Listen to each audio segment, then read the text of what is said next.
The honourable member for Burnaby, New Westminster, Burnaby.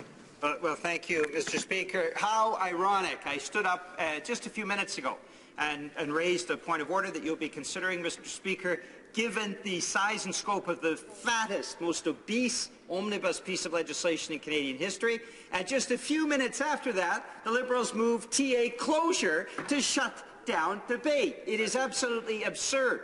For Canadians who actually believe the Liberals when they made commitments to be different in Parliament, we're seeing them really be acting as if they're the government, Harper government on steroids. Mr. Speaker, it is absolutely and profoundly disrespectful to Parliament what is going on here. Closure being invoked on the most massive Budget Implementation Act in Canadian history.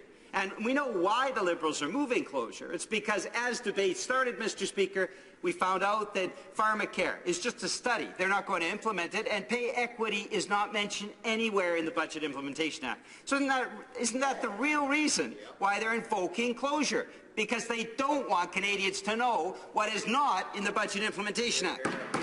Honourable Minister of Finance.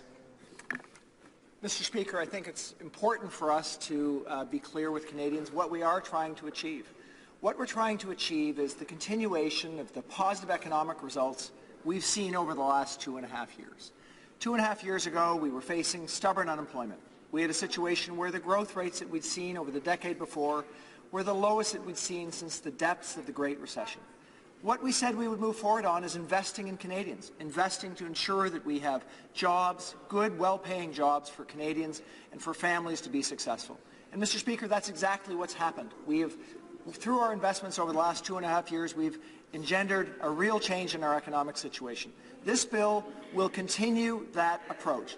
What we've done, though, Mr. Speaker, is done that in a respectful way. We've had 4 days of debate on this bill. We've had 45 members of this House have the opportunity to debate the bill, including 6 members of the NDP party.